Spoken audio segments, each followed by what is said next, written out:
दोस्तों, स्कूल के दिन कितने प्यारे होते हैं। ऐसा ही मैं सोचा करता था, ऐसा ही माधव सोचा करता था। पर माधव की ये सोच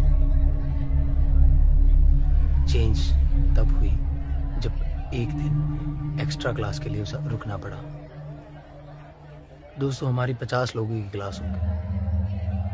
उसमें जो माधव था वो हम में सबसे सिंसियर बच्चा था।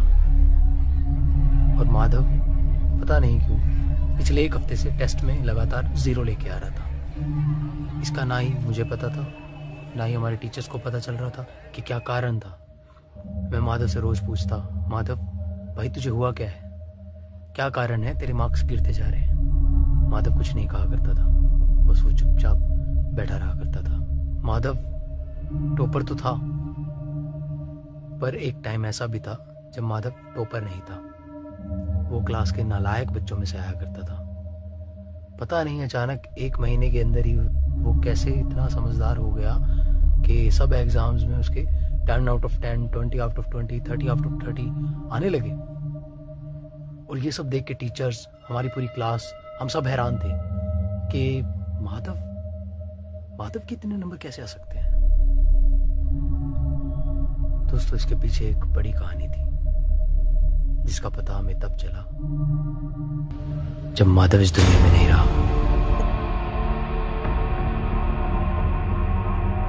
मैं उस स्कूल में बिल्कुल नया था दोस्तों। 1 महीना हुआ होगा मेरे एडमिशन को भी। इस 1 महीने में मेरी दोस्ती माधव के साथ कुछ ज़्यादा ही गहरी हो गई थी दोस्तों। उस दिन दोस्तों हम 10 बच्चे एक्स्ट्रा क्लास में रुके हुए थे।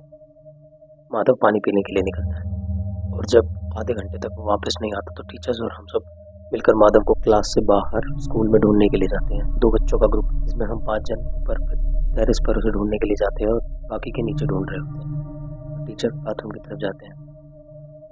हम टेरेस पर माधव को ढूंढने के लिए गए होते हैं दोस्तों। और जैसे ही हम टेरेस से नीचे की तरफ देखते हैं तो वहाँ नीचे माधव गिरा हुआ होता है। मैं समझ गया था दोस्तों, पर हम फिर भी नीचे भाग के गए। टीचर वहाँ पहले ही पहुँच गए थे और उन्होंने कहा कि पीछे हो जाओ बच्चों। सर एम्बुलेंस और पुलिस को कॉल करते हैं। एम्बुलेंस आती है दोस्तों, वो माधव को ले जाते हैं। समझ गया था माधव नहीं बचा दोस्तों। इसे 1 हफ्ता, 2 हफ्ता, 3 हफ्ता बीतता है। धीरे धीरे क्लास नॉर्मल शुरू ही होती है दोस्तों। माधव की मौत से मैं बहुत परेशान था दोस्तों। मुझे बस एक ही बात खाई जा रही थी कि मेरे दोस्त माधव क्या हुआ था, आखिर क्या कारण था कि वो टेरेस से कूद गया। मैं माधव को याद करता और सिर्फ पढ़ाई करता। अपने दोस्त की याद में मैं इतना दुखी था, मुझे ये भी ध्यान नहीं होता था कितने घंटे तक मैं पढ़ रहा होता था।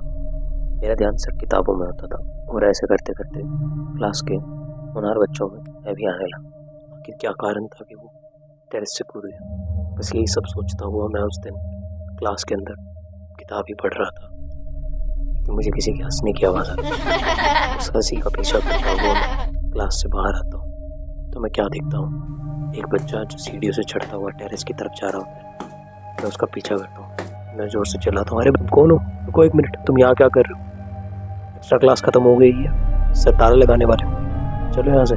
पर वो मेरी किसी भी बात का जवाब नहीं दे रहा। ये कहते ही मैं उसे रोकने के लिए जैसे उसके पीछे जाता हूँ, पर जाके मैं क्या देखता हूँ दोस्तों, पूरी टेरेस पर कहीं नहीं हूँ।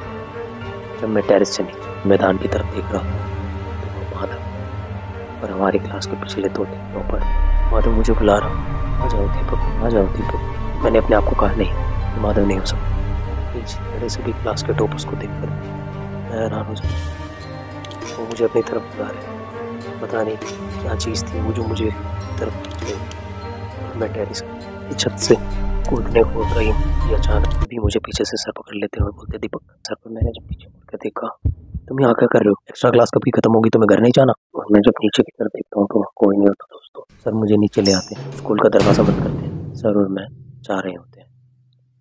मैं डरा सहमा स्कूल की तरफ देखता हूँ तो पीछे से एक आवाज़ आती है, कल फिर स्कूल में आना है। मैं बस सर की तरफ और अपने घर की तरफ बढ़ जाता हूँ। उस दिन के बाद वो हादसा मेरे साथ कभी नहीं हुआ। और जो उस दिन हुआ था मैं ना ही वो किसी को बता सकता हूँ, ना ही समझा सकता कि मेरे साथ उस दिन क्या हुआ।